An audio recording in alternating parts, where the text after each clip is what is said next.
Hello, this is Fatmarrow. Yes, I did choose to call myself that. I take the blame for that one. So I thought today what I'd do, having had a discussion with somebody about starting afresh in Unreal, is to try and solve the problem of you open up Unreal and you're looking at it and my God, what do you do to make your first map? First off, don't make anything ambitious or anything too exciting because your first map will probably suck. I'm on about my fourth map and that still sucks. So don't just the first map you do, just get the hang of things. Choose an idea, nothing too crazy. What generally is kind of easiest to get the hang of things in Unreal is to make a sort of outdoorsy level. Maybe a road here and there, maybe a few buildings, bit of foliage, bit of landscape. It's a good way to get a good start on that. So what I'm going to try and do today is to capture the new start experience. So I'm going to go new level, default, probably fine. And here we are in 4.16 anyway, facing the big checkerboard of uncertainty. So where do you go from here? So I'm going to try and as quick as possible, because I do have a habit of digressing, just put together a basic level to show you the basic elements of it, which you can then look up at your leisure. So I have a terrible directory structure, but I've sort of standardized it within my own oddities. Tutorial map. I have the benefit of starting with assets and textures and materials already, so this is stuff you won't have. The marketplace is a place where you can go grab this stuff if it decides to load quickly, which it probably won't. I mean, there's all kinds of stuff, but there's materials, props, if you want to make things a bit easier. Whereas environments, so you can have sort of a pre-existing level to start off with. That might be a good way to start off messing about with the editor to make something nice. But you'll learn more, albeit with a steep learning curve, if you start more or less from scratch. Are these environments? Yes, they are. So you could, for example, I mean, there's different styles. I don't know what you're going to be doing, but I'm assuming making a realistic level. So, this kind of stuff. One word of warning that the stuff on the marketplace is usually very high res, very good quality. It will make your projects massive, and they are often quite high poly stuff. So if you start off making your levels out of all this lovely stuff, you'll think this is an amazing engine, I can make things look beautiful, and when you've got halfway through making a level you realise that it runs at 1 frame per second and you have to then start from scratch again, dispirited, to work out why that was and how to make a level slightly more efficient and so on. So I'm going to say goodbye to that. Okay, new level. So what's in our level? I have moved this stuff around. This may not be what you're looking at when you first open the editor. This is how I've got mine. So up here is the world outliner, which is all the objects in your level. It's a quick way to find things which are hard to find in the 3D view. I think actually it might start off with this view. I suppose that might be useful in some cases, but I've never actually found it remotely useful to work with the elevation views and whatnot. So the fog is something you don't need to worry about. Let's take that out and you can see the effect. Well, no, you can't really see the effect. The floor is the floor. Let's leave that there for now. The light source, this is a general purpose actor.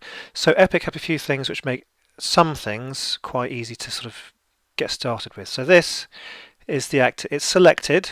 Things which are selected appear in this details tab, and there's different aspects. You'll start to learn the logic of it.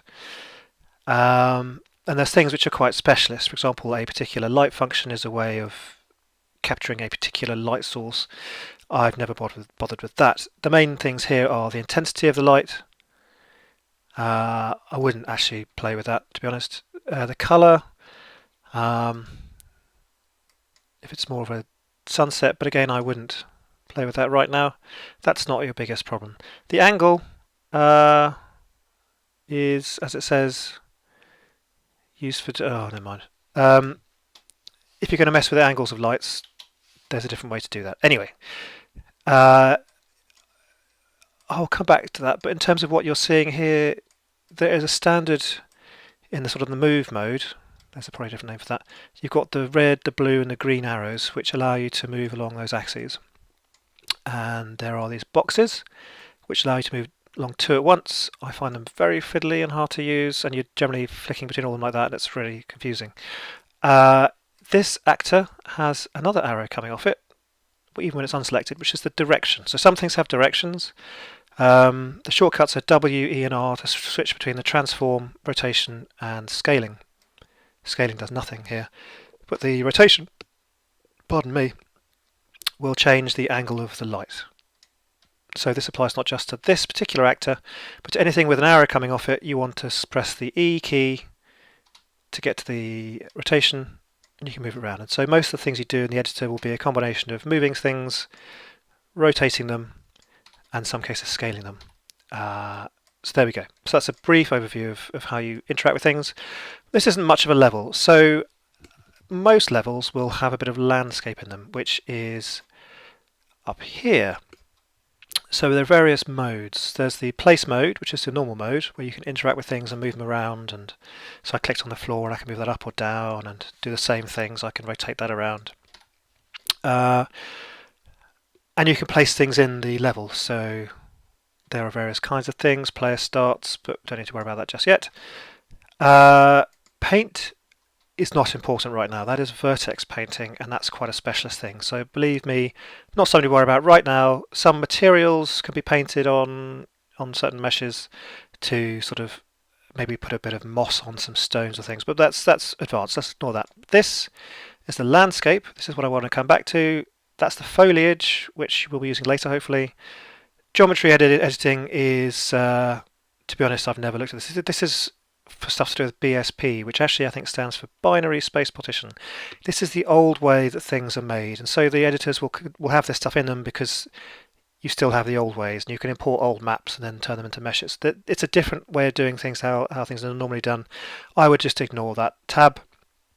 We may use some BSP brushes later on to lay out the level, but other than that, BSP is not something you need to worry about. This is an extra thing I added, which is an instance tool, and that's something to do with optimization, and that's something you don't have to worry about. So normally you'll see these 5 things, and that's the normal one. I'm going to go to landscape, and here you can see the potential landscape that I'm about to create. You can fiddle with these numbers. Now you can delete bits of a landscape to make it smaller once it's made. I think you can also add bits to it maybe, but generally speaking, probably easier to make a landscape that's a bit too big and then delete it. But this will be a major component of your level in terms of rendering. So you could probably make your level slow from the get-go just by making a big landscape. So when you're optimizing stuff, look at your landscape. You can change the resolution of it. A landscape with finer divisions will have more smooth hills and mountains, whatever, but it'll be twice as big, 4 times as big, or whatever. It'll be bigger in terms of the data and slower to draw. So I'm going to go with the default settings. Let's just go with this. So it's centered in the middle of our world. That's fine. I'm going to go back to here and take away that floor because I don't need it anymore. So location, rotation, scale, you can fiddle with that afterwards. Section size. There are some things to bear in mind in terms of how you optimize it. So just go with the defaults. Again, no particular advice for that. You can change the size of things. Let's fill world. So I've made, have I? No. Create, sorry. And in a minute, we've got a landscape. So that is our world, and it's slightly more editable, pardon me, than the stock floor, because now you've got a landscape. You can sculpt it. Let's choose, yes, sculpt. A nice big brush size for sort of broad brush, literally stuff. And let's make some hills, and isn't this fun? And you'll notice that some things might get swallowed up, but that's okay, they're still there. They're just hidden under the landscape. So what I would normally do is, just for housekeeping, keep all my stuff in there. Oh, what's gone on there? That's kind of gone. Just for housekeeping, especially with player starts, keep them above there. I didn't finish going through all the things that are here. Player start is just where the player starts. When you run the level, if you want to test the level and you haven't specified where from, it will be from there.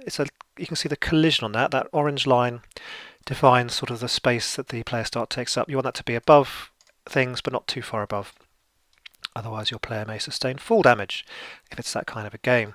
Sky Sphere is something that, well, easy to show what it's like when it's not there. That is providing the sky.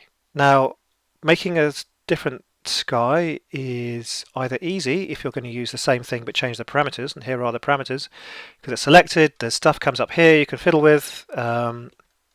Again, the colours are determined according to the sun's position.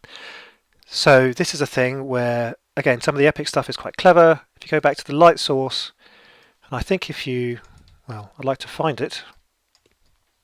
It tells me it's there. Oh, it's not quite above the hill, that's why. So if I rotate this around to be more like a sunset, I think not only does the colour of the sun change, but the position should as well. I think you might have to build. So this build is a new thing. Some things only take effect when you've rebuilt a level. Lighting is one of the things that is mainly involved in that. So I'm going to build, and then we're going to get, hopefully, an illuminated landscape. So landscapes, when they're first built, well, that didn't work. Maybe it's below the horizon? No, not quite. So, well, first off, the sky colour has changed to match the position of the sun. The angle of the sun has changed. I think the landscape is getting illuminated, but only just tangentially, so let's make it a bit less severe and rebuild. Okay, so that's our sunset map so far, and that's lit pretty realistically, and the sun colour is probably realistic too. So that bit's fine. We set up our level. I was going to, pardon me, mess about with the landscape a bit, so I'm still sculpting it.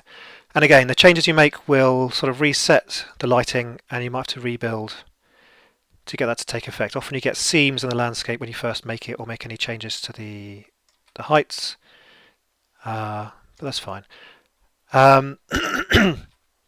There are so page up, page down on my computer are shortcuts moving around. I use these a lot when painting landscapes. This might make it go a bit slower, but I want to make some nice big hills just to define the play area, because you'll find that you don't want an edge of your map to be visible. So typically what's done is to put things around the edge of the map which block the line of sight. It's that simple. The old way of doing things is to have a skybox or a sky sphere, which this effectively is, which is something which will be drawn at the edge of everything. And then you put your things on the level in the middle. A slightly newer way to do things is to have dedicated meshes that you put around the edge of your map, which are sort of mountain meshes, so they'll have a better resolution and look better and fit in better. That's a bit more work in some ways not. So I'm going to have a very small level to start off with, and I've defined it there, and I'm going to change my sun to be a little bit higher because that lighting is a little tricky to work with. For now, you can speed up moving around. If you find a thing you want to edit and double click it, you go straight to it. So it's going to be a bit later in the day. And so you can see now that I've blocked off the edge of the map. You can't see the square landscape. In due course, I might either extend that out or just chop off the bits of landscape I don't need, but I'm not going to do that until things run slow or the map's finished. So I've rebuilt, which made the sky colour go back to what it should be for that particular elevation of the sun, and that's a lighting level I can work with. So that's my basic shape of my map, just to start off with. But of course I don't want a checkerboard, so here's the point where I'd have to start getting into materials. Well, actually no, oh, it's building lighting. It's taking forever to build the lighting. I don't know why that is, but that's fine. That's fine. I'm going to perhaps finish the geometry for now. There's a few other landscape operations you might want to use. Smooth is fairly useful. It's a bit excessive sometimes, so it's going to really just even that out. It would work quicker if the brush wasn't quite so big. So that just makes things a bit flatter. There's also a flatten tool, which you'd think would do the same thing, but it sort of brings everything to the same height. So it makes a shelf, but these shelves can be a bit abrupt around the edges. So if I want to push that out a bit, I can do that. If I want to make that bit a bit bigger, I've made a bit of a cliff, and you can make cliffs and landscape layers, but you're better off. There we go, that's the build finishing. I don't know why it's taking quite so long. It must be the size of the landscape. So having the build finished, and I made a change to the landscape, you can see there the seams have appeared. That's just an aesthetic thing until the next build completes. I must have it on some silly setting. No, preview. So if you go to build and you select the drop down level, lighting quality, preview, medium, high production, this is the quickest one. That's a rough thing. This might hopefully be quicker now. Let's see. Will it? No. So obviously my landscape is causing some problems there. Okay. So here's where I'm going to go to my BSP brushes. So geometry. I think. Is that the one I use? No. Basic. So there's a few different ways to do this. I think that's a BSP. It's a static mesh. Oh, well, there's different ways to make it. So that's a static mesh. So I want to maybe block out a wall, let's say. And some of these things are a bit unintuitive. So I'm taking a cube and I'm then going to go to the scale and I'm going to stretch it. And having stretched it, position it and maybe rotate it to be some other angle. And here you can lock your rotations, rescaling and your positioning by these things, which I recommend. I recommend locking rotation to something sensible if you can, until you're actually fine-tuning stuff just when you finish laying everything out. And the geometry, I would hesitate before going off 90 degrees, 180 degrees, 0 degrees. That is taking a long time. Maybe it's because I'm recording the video at the same time. But there you go. Seams disappear. We now have our nicely lit landscape. And you can maybe define a sort of alleyway of things. The other thing that's quite important to get right is the scaling. So I would obtain by some means a reference figure or similar just to get a feel for things. You can use real-world measurements if you're making things outside the editor. I mean, actually, these do turn into centimeters. So this does measure things in centimeters. So if you want a wall that's 2 centimeters, that's 2 meters high, you can, in theory, work it out with these. But the way this works, the resizing, it's not that straightforward to be sure that is so many units high. So there's this mannequin. I think you can get this for free somewhere. This is the mobile one, but same thing. That is a slightly larger than life-size person, but that allows me to size my stuff. I will be tweaking stuff, no doubt, and this is actually bigger than it looks because it's going underneath the landscape, and underneath there's nothing. But it's a placeholder, and if I import something to replace that, I can size it properly.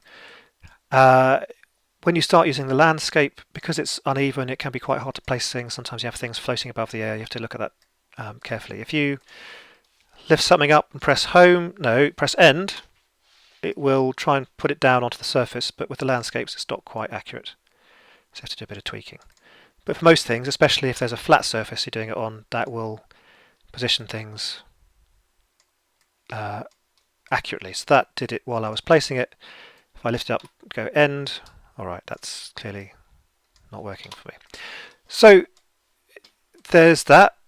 So you can put your cubes down, resize them, or cylinders, or whatever, and just block out things. Maybe I'll just do a solid block out for a building. Maybe it's a building that you won't go into. So by dragging the middle one, you resize everything. So maybe this is a farmhouse, or if If I make it smaller, some sort of farm building. Yes, there might be a roof, but you've got the basic layout of it.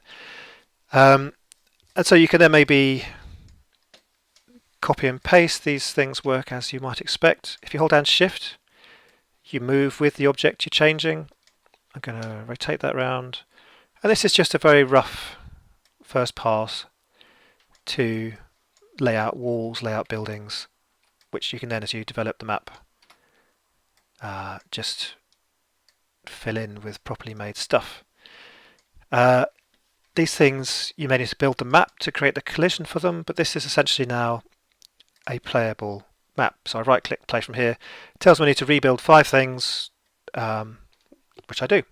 When you place something, you need to build it before all the lighting data is built. But this is all fully functional in terms of walking around. I mean, it's not a very exciting level, but from this point you've got a workable prototype which you can test with Flow. If you have a particular game or game type you're using this with, you can start using it straight away if you define the player starts and so on. I mean, you could, to make an Unreal Tournament level, for example, you'd have to use the Unreal Tournament editor, not this one, but it essentially is a version of this with extra things added into it. And yeah, at that point you could press test it and you can have bots running around shooting things at you. This is the more general case. So there we go. So let's say we've laid things out. That's a good place to start. We might want to start texturing the landscape. This is one of the big things that's essentially a case of copying what's been done. Pardon me. So landscape textures, landscape material rather, is a particular class of material which is just a special kind of material. There's no sense to it really. There's no logic behind why it's a landscape material. It's a hack basically. Landscapes are an efficient way to draw a lot of curvy bits of ground, and they've been optimized to have good collision and to use the minimum amount of memory for this and that, and to be fast. So there are some hacks for it. Not all of those I'll need to go into. Here's one I prepared earlier. So if I take my slightly outdoorsy one, if I can remember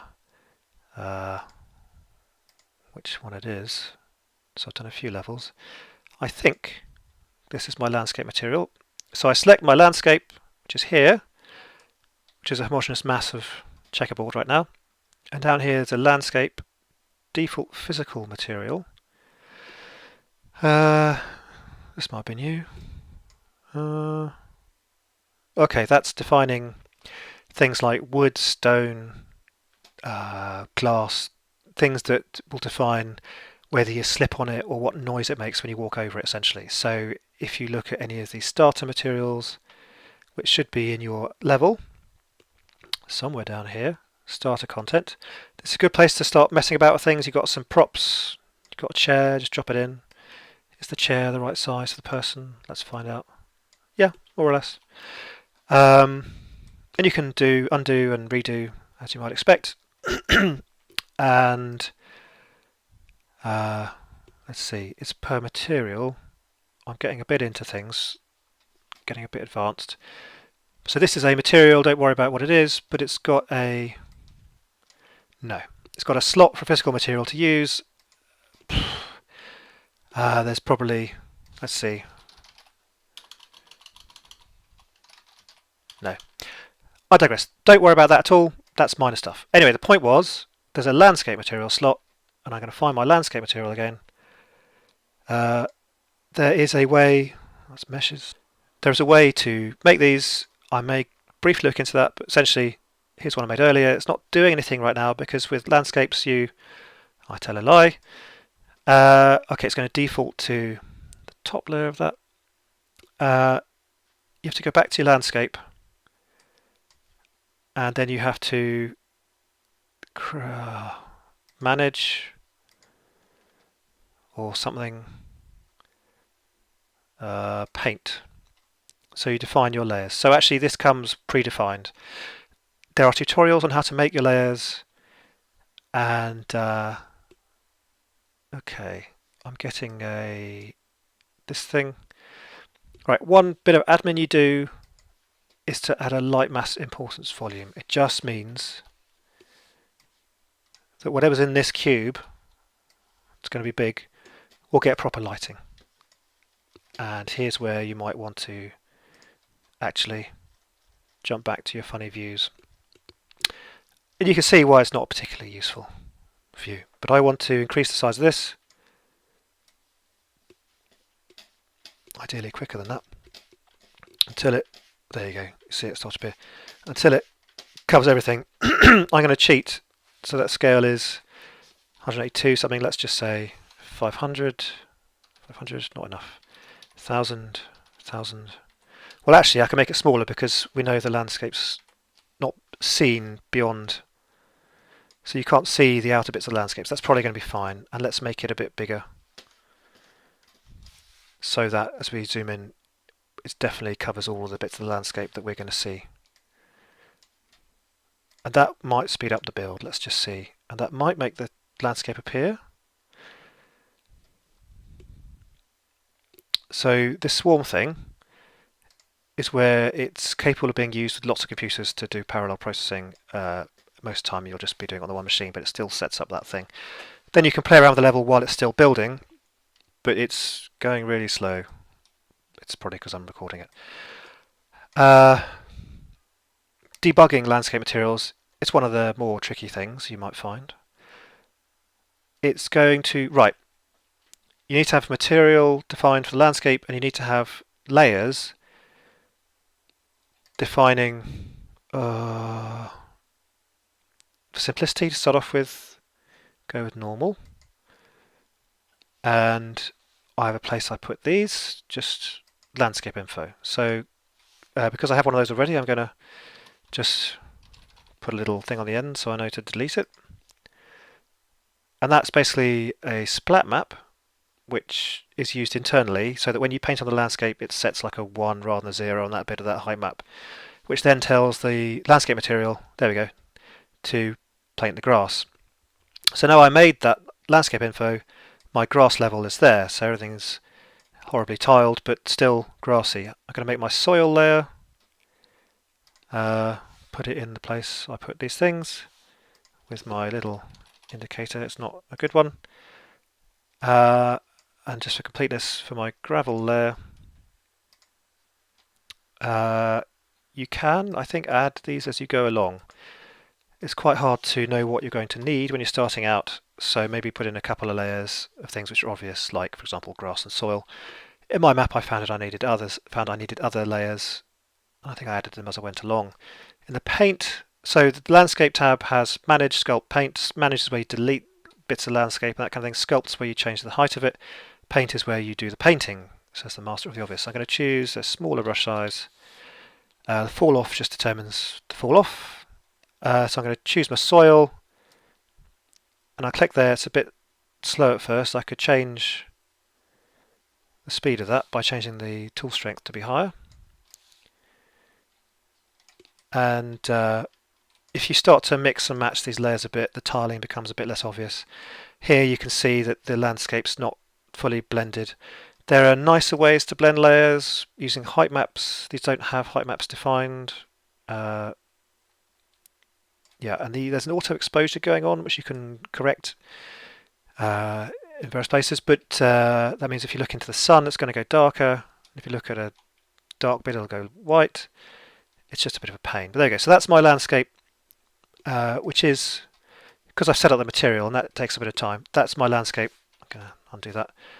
Good to go. And you can do things like, there's some subtleties like defining some transition areas, or, your materials may look better than mine. This was from the first level I did in Unreal 4, so it's a bit rough around the edges. So I've now got a landscape. Again, there's tutorials on how to do the landscape materials. There's tutorials on how to make materials. Essentially, and that's probably beyond the scope of this. So you find a texture, you turn it into a material, or you buy materials off the marketplace, and they'll be 4K materials and be massive, but look beautiful. That's probably a lighting error I need to rebuild, but not going to, it takes forever. Right, so next step might be to make some models. Let's say I want to build the house in there.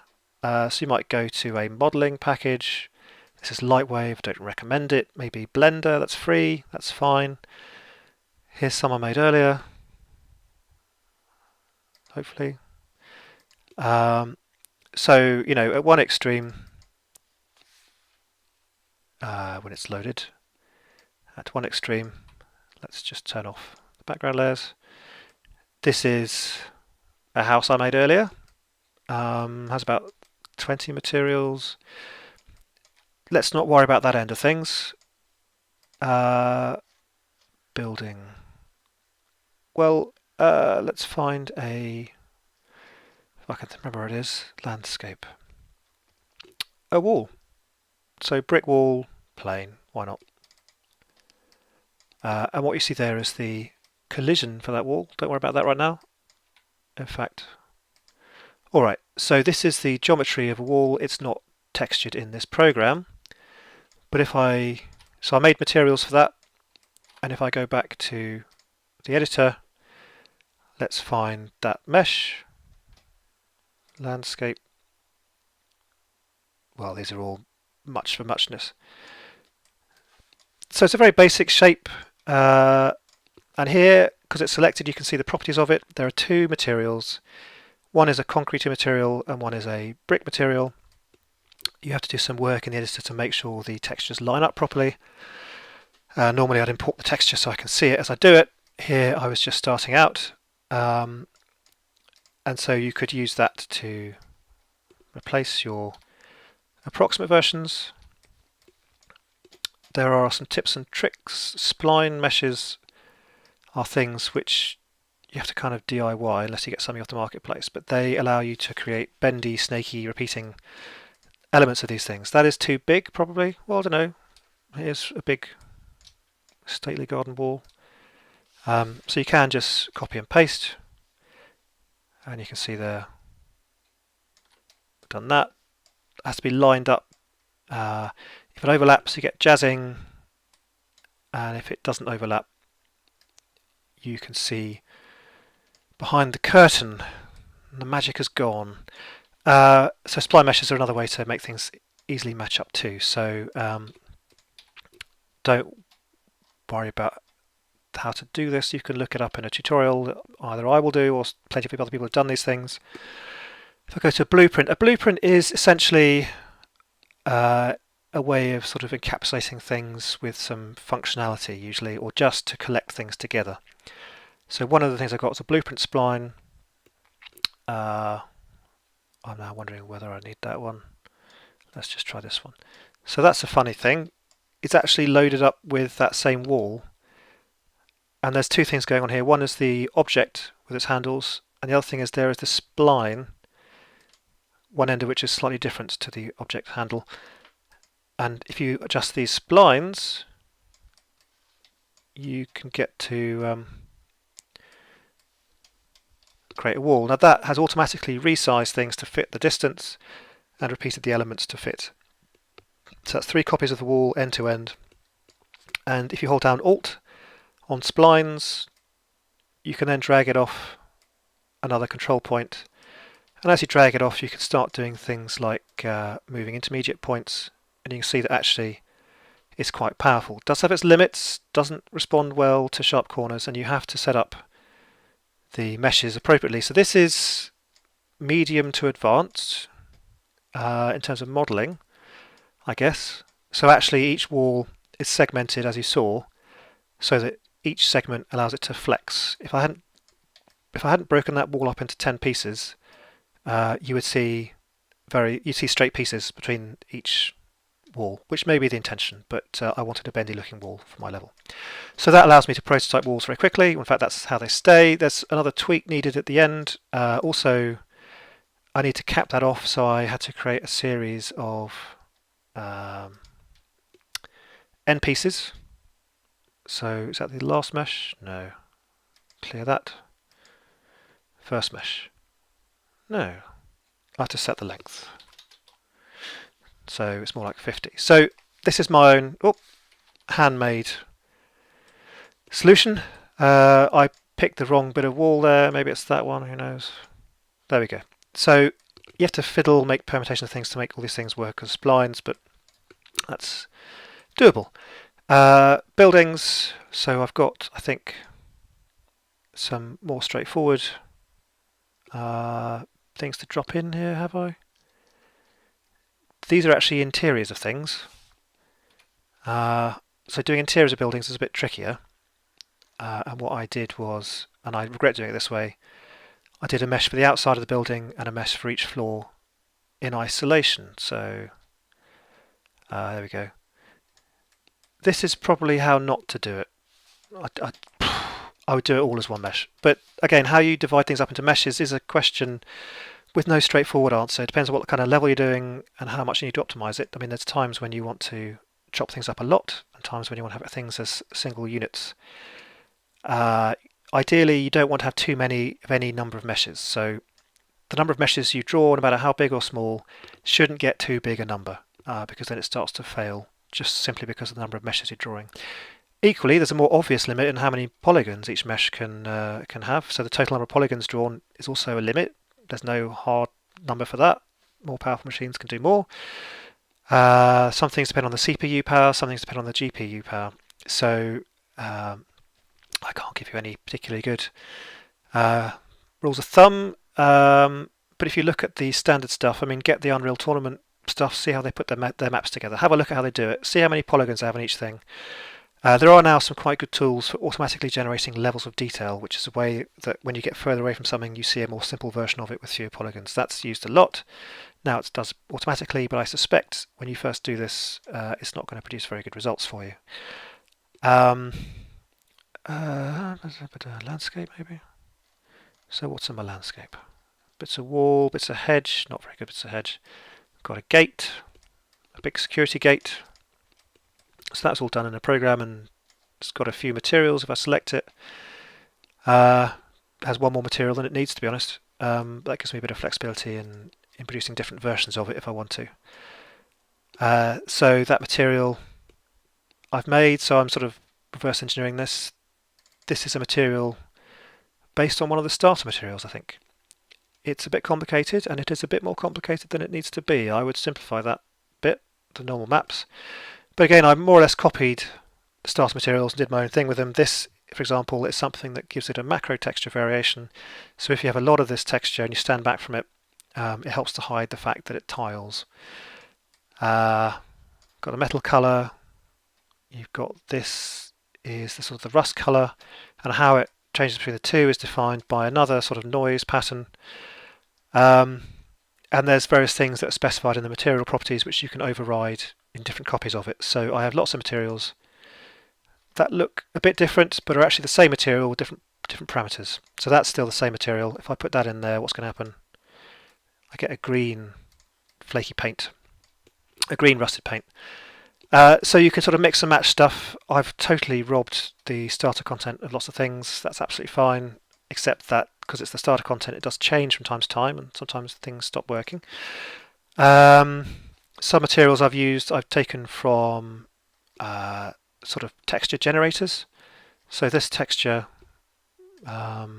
is a wood texture. It's from something in Filter Forge, which is a plugin for Photoshop. It does the odd useful thing. Other textures are materials I've made from photos of things. I mean, this is burnished steel. That's actually a copy of a starter material. I think it's more or less just maths. So the metallic things tend to be just maths, like the metallic is this and the roughness is that, and then you've got a metal. Easy.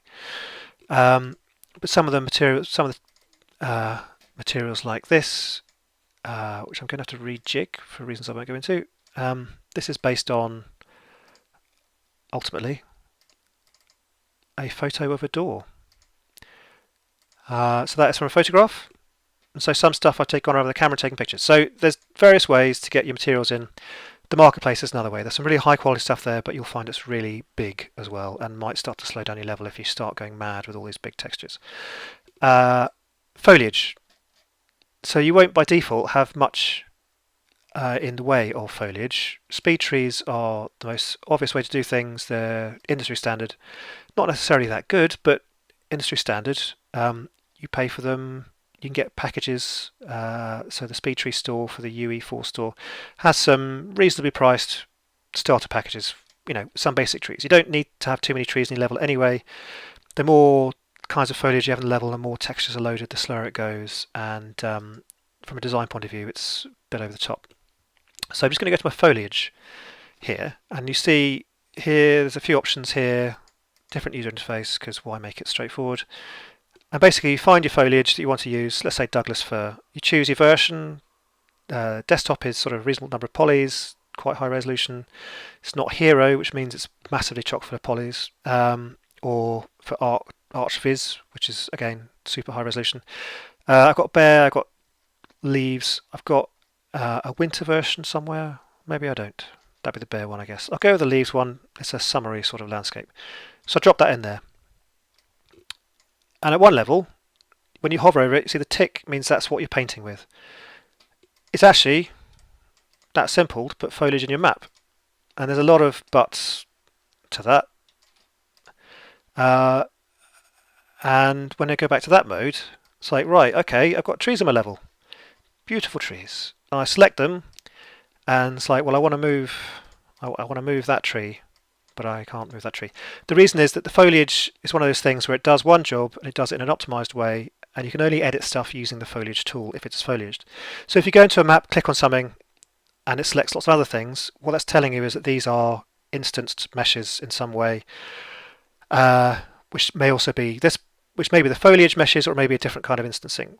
Basically, it's been optimized, and either you can edit it with the foliage tool, or you can't edit it at all, or you buy this plugin from the marketplace, which I recommend, but not at this stage. So there's your foliage. You can select this one, and then you can edit each tree individually. Now, if for some reason you want to put the tree up there, it's possible. Maybe there's a mesh in the way. Foliage is linked to the landscape. If I want to then edit my landscape, it will, with a decent sized brush, it will automatically reposition the foliage, which is mostly nice and mostly intended. And for all the foliage, you can go back to that and select your foliage there and edit properties. It's a bit of a mess to see it all. And you can define things like how dense it's going to put it down. And you can define the, where is it? Okay, so it can be adjusted away from the vertical. It's not letting it do that at all. So if I say 5 degrees and I start messing about with the landscape, it's going to probably... Oh, I see. Right, because I specified a value, it applies it. So max angle from vertical. Right, but that's probably more appropriate for trees, right? Maybe 10 degrees. And then all this stuff will be fixed. So you can, apply some sensible settings to it. And one thing you might want to do. Okay, so that's basically, there's ways to import your meshes, so you get rid of this. Just trying to think of all the basics you need. There are some visual stuff like fog, you can just play around with that. But this is the basics you need to get stuff into your level and start making a level that looks like a level. Let's say, and I have a particular directory structure for meshes, materials, textures, maps, which it doesn't work well for me, but that's the way I set it up, so that's the way it is. I've got a few things that I've made already. So here's a load of blocks. And it's got a slightly non-optimal load on it, by the way. But now, meshes can be dynamic or static. Everything that's displayed, that's rendered, can be dynamic or static. And this is the thing here. Now, this is something that's probably worth talking about, even though it's a little bit advanced. It's not called dynamic. It's called movable or stationary. But there are 3 kinds of lighting: dynamic, stationary, and static. And this is confusing. Stationary is sort of in between, so I won't focus on that. Static means that every object has what's called a light map, which is essentially a blank canvas. And when the level's built, it does some sort of ray tracing, takes into account the lights, takes into account the shadows of things nearby, and creates essentially a picture of what the light is that's falling on that object. And it means that that's pre-computed, And then when you display your level, so I'm going to start building it. So when you put something in the level, it doesn't have a light map built, so it will revert to the dynamic lighting. And you may find when you build your level, suddenly things don't look quite so good. And that's because they've been given a static light map, and that's then used to display them. And that means that they display faster because it's not working out any lighting at all. It's just referring to this light map. And you can look at it if you want to when it's there. Some of these things, size map might be it. Asset, yeah. Size map shows you the stuff that's used. I will include details on the light map probably. But this is static, yeah. Anyway, I don't know. So we'll keep a close eye on this while the lighting computes. Dynamic lighting can work for some things like foliage a lot better, I find, in practice, but most things, if you build on a high lighting light quality setting, will look very nice and sort of ray traced, and you get good lighting. But that does depend on how you define your light maps and your materials. And also for your materials, and this is defined in the thing, how big a light, oh I should have done that, it's going to fail. How big a light map you want to have for that particular object. And the bigger the light map, the more memory it takes up, and the slower some things go. But it's mostly a memory consideration. And it seems to have restarted the lighting. I don't know. But so it's a bit confusing as a beginner to this to understand the static and dynamic lighting. But dynamic lighting doesn't look quite as good. It's usually slower. The sunlight light is a dynamic light, so that's going to light things dynamically whether they've got a light map or not. So there'll be at least a component of the lighting for things outside which is derived from that directional sunlight. There are other kinds of lights, and here's one of them. So directional light, it's as if there's something like a sun, so it's something at infinity shining in a certain direction. Point light is a point light, spotlight, point light. As the picture suggests, like a light bulb, let's say. A spotlight is again like a light that is constrained into a cone. So a spotlight, there you go, and you can of course rotate it in the usual way. And with this selected, we can do things like change the cone angles. So all quite straightforward. Matching intensities and things is a bit difficult. And of course lights look different once the lighting is built. So you can put a light up, it looks great, you build it, it looks rubbish. Which could be because the light map is rubbish. And that's something you'll probably struggle with at the beginning if you're not used to the process. And so here you've now got multiple lights falling on stuff. Stationary lights in brief. A skylight is something that we might want here. A skylight just creates a sort of overcast effect. And I thought they include one, they didn't. So a skylight just gives that sort of diffuse light literally from the sky. So I think it's given it a slight blue cast, but if it hasn't, we can give it a slight blue cast. That's not slight. So that's a skylight. So a skylight and the other one, light source, which actually includes a directional light. That's a good way to sort of light your landscape. Now what I'd normally do, you'll see the skylight is stationary, and you can hold your thing over and see what it says. Essentially it's kind of quick, but you can turn it on and off. But for most purposes, you're just going to have a static one. So that's no longer looking quite the same because I'm playing with the kind of lighting you need to rebuild to get the full effect of that. So let's do another build, and because it's preview, it won't be a very good build. And we can look at this in a second. We look at this, no, look at this object, and that's the shadow from the tree, and that tells me that that has a pretty low light map setting. That's a very blocky light map, 64, but who knows how it's arranged. So for your bigger objects, you may want to increase your light map size, but basically you start off with the smallest possible, tweak your light map until you can get that working optimally, and then you increase your light map size, because it's very easy just to whack everything up and then you've got huge light maps. I don't know if that's lit properly, but probably not. One other thing, which is a very useful thing to do, I talked about my spline mesh wall, but this is what I made. It's not a very good way of doing it. There's a much better system built in, which is a bit difficult to access. So landscape, manage, and then edit splines. It's kind of hidden away here. And to start off with, I think you just click on the landscape. No. Splines, no. Edit splines. Oh, you hold down Shift or Control. Control!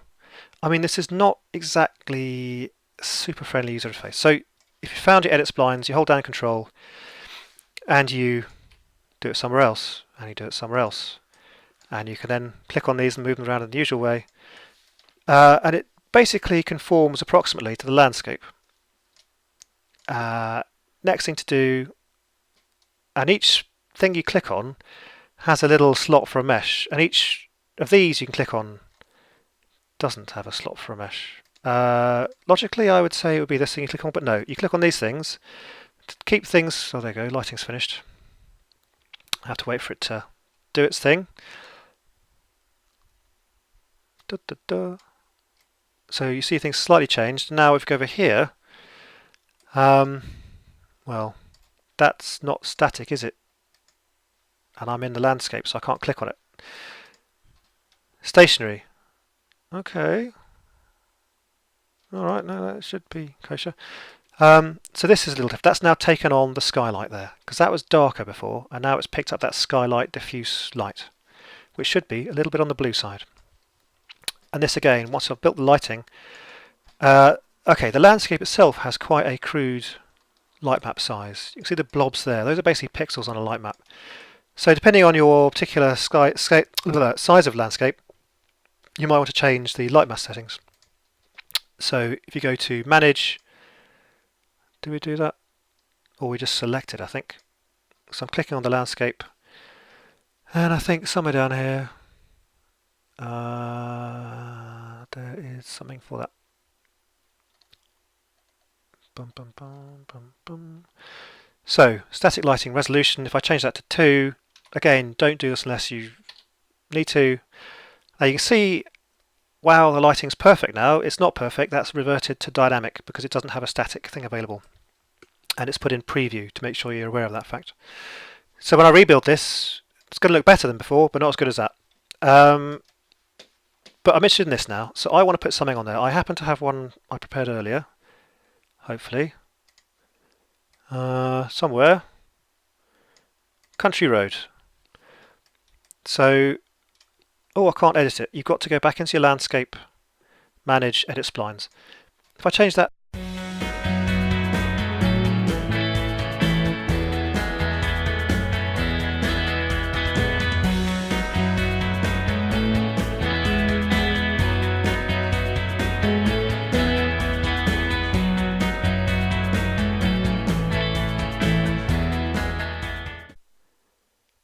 And somehow spline meshes. Do I add an element and use the mesh? That's it. Okay, you get there in the end. So you have to add the mesh, the spline, and then add the mesh to the spline, and then you can Alt will add to your spline, but I'm going to just select that and click Control. So now I've got my oversized road. Select all control points, width 500. So that's more road sized. That's still not ideal, but we have a few tricks up our sleeve. Select all segments, and, or maybe it's in here, deform landscape to splines, all splines. So, well, let's slightly help it along.